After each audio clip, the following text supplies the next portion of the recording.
Hello, my name is Dr. Chester Griffiths. Thank you for taking the time to listen to this presentation about septoplasty and turbinate reduction. We'll review the procedure, the indications, the diagnosis, and the benefits and outcomes of the procedure, including your perioperative course. I'm one of the co-founders of the Pacific Neuroscience Institute.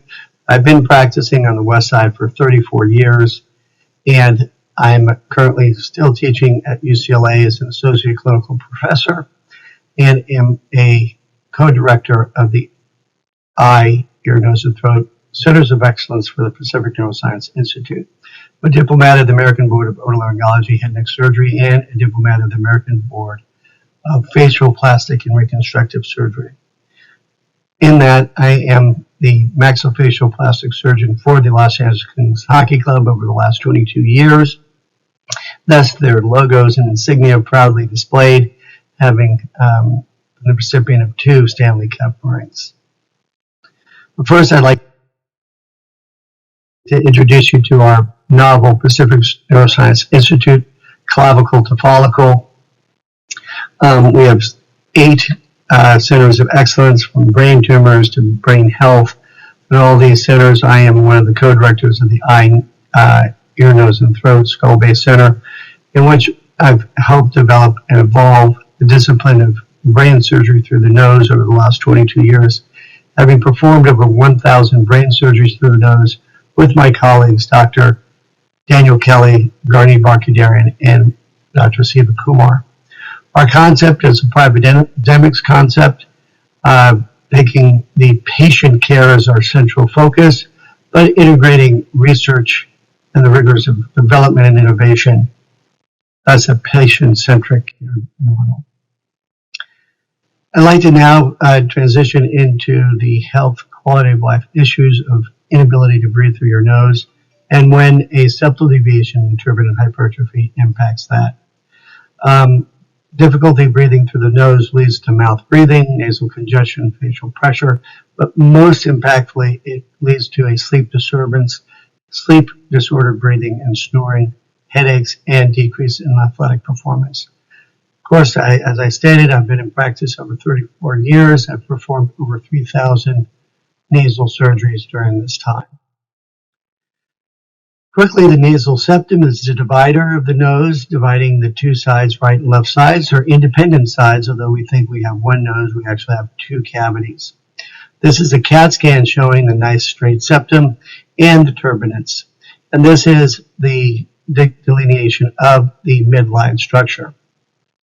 Very interesting development over the last 15 years is the understanding of the nasal swell body and the anterior aspects of the inferior middle turbinates, which give you the sensation of breathing. And this is an example in this picture of the nasal swell body. There's a lattice of nerves that give sensory feedback to the brain that airflow is passing and is related to frenome stimulation from procuration. This is examples of a deviated septum. Many times there's no history of trauma, but it may be related to incidental childhood injury. Usually occurs when one is learning how to walk. But you also may have overt nasal trauma. It blocks one side of the nose and also may cause a mid-nose collapse by dislocation and tearing of the upper lateral cartilages off the nasal bones when the trauma occurs, and thus causing a mid-nose nasal valve obstruction, which then diminishes the sensation of breathing. This is a picture showing the different depictions of a septal deviation and the blockage unilaterally on one side, but it actually could be a S-shaped deformity and leading to both sides being obstructed. Again, this depiction showing the blockage and a picture endoscopically demonstrating a septal spur impinging into the middle and inferior turbinate. What are turbinates? They're human air radiators. They function by filtering the air, cleaning it, humidifying it so that it is almost 98% humidified by the time it reaches the lungs, and in temperature regulation our temperature is 98.7, and thus, in order to promote gas exchange, it must be humidified and at our body temperature. As you see, the turbinates are hanging structures. They are classified as venous lakes. They expand with blood to be able to perform these functions. There's 3 sets and sometimes 4 sets of turbinates. The major one impacting airflow is the inferior turbinate. The middle turbinate impacts the sensory aspect of the nose, and you can see nerves coming down to the anterior aspect of it. And the third is the superior turbinate, which really has to do with smell. So on each cavity, there are 3 to 4 turbinates. They swell from side to side every 45 minutes to every 60 minutes, which is the nasal cycle. One side swells, the other side shrinks back and forth. Now, normally, physiologically, you don't feel it, but when there's an obstruction, you do feel that change in the nasal cycle, and some people will describe sleeping on one side or the other during the night. They feel their nose fill up or congest. Swelling can be related to allergy, emotion, hormones, or infections, and thus these turbinates are very reactive physiologically. So what is the nasal cycle? It's an alternating neurogenic physiologic swelling on one side of the nasal cavity and the other. These are pictures demonstrating the nasal cycle on the left. One side of the turbinate is gorged. This is a CAT scan of it, and the opposite side is open, thus having a clear nasal airway. So as you see in the CAT scan, the black area is airflow. The other side is swollen. This nasal cycle, and you see this with the air resistance graph of the ability to breathe through the time periods of the hours. And you see from the left nasal airflow and the right nasal airflow, it's diminished and then it's increased on the opposite side. When there's blockage on one side from the septal deviation and the contralateral side swells with the nasal cycle, you have complete 100% nasal or near 100% nasal blockage. One of the advents in our practice is this low dose 10 to 20 second office CAT scan. It's 3-dimensional. Low dose equals about 7 to 10 days of earth radiation that we receive. It is a true 3D, and it gives us a whole picture of the anatomy, the forms of deformities, the structure, as well as any coexisting sinus disease or polyps, cysts, or adenoid blockage. So it's very helpful in really defining the nasal airway and the procedures that need to be performed to obtain a sufficient result. This is an example of the CAT scan.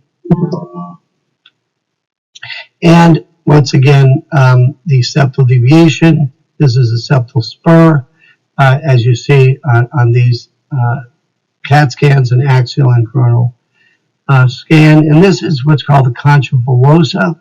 The concha bullosa is a sinus cavity grown into the middle turbinate, causing an obstruction, as outlined in that scar. Concha meaning shell, bullosa meaning balloon, and that increases the size of the turbinate, decreasing the nasal airway functionally. These are an endoscopic picture of a septal spur impinging into the lateral nasal wall and causing blockage, and surgical pictures of the actual septal spur itself. This septal spur can be a cause of a rhinogenic headache, which is a mid-facial headache that feels behind the eye or in the eye when the turbinate swells. One of the advents in my practice is packingless nasal surgery, no nasal packing.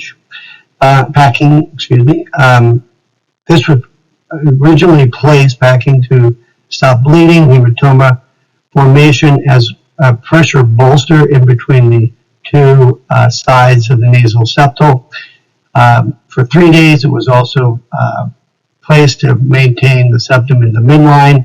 Usually is removed in 2 to 3 days. It's uncomfortable, but In 1989, with my colleagues at Jefferson Medical College, we started to suture the septum to maintain it in the midline, obviating the need for packing, and thus allowing it to heal over the 3 weeks that the suture dissolves in a quilting type fashion.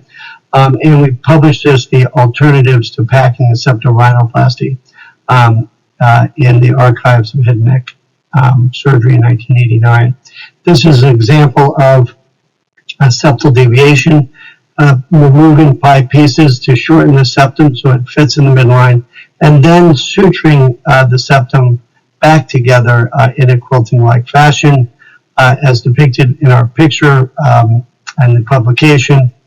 And here it is formally. So, treatment of nasal turbinate swelling, heat shrinking with scarring and not removing the turbinate. This is another great advent in the treatment and the retention of the nasal physiology, returning these swollen, stretched out tissues back to their physiologic size, but not sacrificing their physiologic function. This is performed by placing radiofrequency heat inside of the turbinate and then shrink wrapping it down. A scar band is formed, preventing it from swelling back up, but it retains its surface tissue. We're not removing any physiologic tissue, we're just shrinking it down to its normal size, original size. This is called radiofrequency ablation, turbinate reduction, and this really makes a big difference, diminishing that nasal cycle impact on your nasal breathing. The procedure is usually performed at our outpatient award-winning ambulatory surgery center. It was recognized 5 years ago as a center of excellence for all of California, the California Ambulatory Surgery Association, CASA. That award is given once a year to a center that shows its commitment to quality of care and outcomes. We also perform the surgery in the outpatient surgery center at St. John's Health Center. It's performed under a sedative anesthesia, which with propofol and usually a mild narcotic. There's no incisions on the outside. All the incisions are performed inside. An endoscope is used to assist the visualization in the mid and posterior nose. There's no gauze packing performed, and we have the patient start the NeoMed wash immediately that night after surgery. This is the NeoMed wash, again, 2 to 4 times a day. There's a QR code which will be given to describe the wash. We recommend that you test drive it if you've not done it before the surgery, so you get used to it. But it really is basic physiology. It's cleaning the wound, cleaning the crust and scabs. And honestly, I promote this for all patients that live and people that live in urban areas because of the particulate matter in the air to maintain clear nasal airways. It's safe for children, and it's really a quality of life benefit.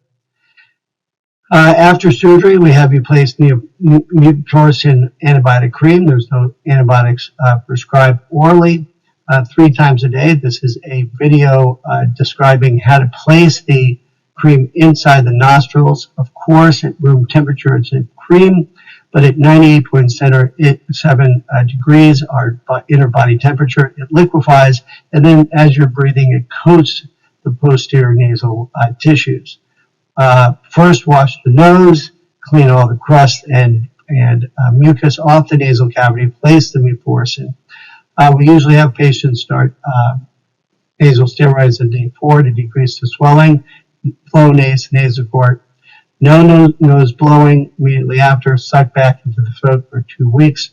Nose blowing is extremely forceful and can cause a nosebleed. And this is an example of the use of the nasal steroids. We encourage walking, eating normally the day after the procedure, no straining, no aerobics activity, impact aerobic, anything that you would think would cause a nosebleed. General workout after 5 days, stationary bike, but of course no weightlifting or impact aerobics for 2 weeks after the surgery. So the benefits of free nasal breathing. easier breathing through the nose and natural passages. This is an example at nighttime of opening the mouth and the tongue falling back into the airway, causing an obstruction. This increases the force of breathing and then increases the risk of collapse of the airway in a suction-like aspect.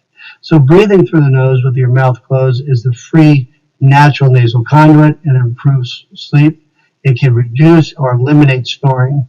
And this is a very interesting publication looking at the effect of nasal breathing and oral breathing on upper airway resistance syndrome, which is also called sleep disorder breathing. And this study was definitive in demonstrating a profound increase in sleep apnea when mouth breathing is occurred, and when compared to free nasal breathing, a dramatic decrease in this sleep disorder breathing and obstruction with free nasal breathing. Septoplasty and Turbinate Reduction to breathe. This is a great review. I recommend it. Breathe by James Nestor. Improves oxygenation by increasing the volume of air that is inhaled because of the lack of obstruction. Look at my nose. It was collapsed. It was falling close to my chin, and I couldn't breathe, and I've never been so happy in my life. It is perfect. And thank you. I think everyone should come here and get their nose done immediately, because look at my nose. It's perfect. Thank you. I love you. Thank you. This patient had 4 prior procedures, had a collapsed nasal cavity as well as the septal deviation, and after the procedure, she had a dramatic improvement. I'm happy to discuss any of these aspects with you. I hope this presentation has increased your awareness and understanding of septal deviation and the procedures that we perform to enhance that. Thank you.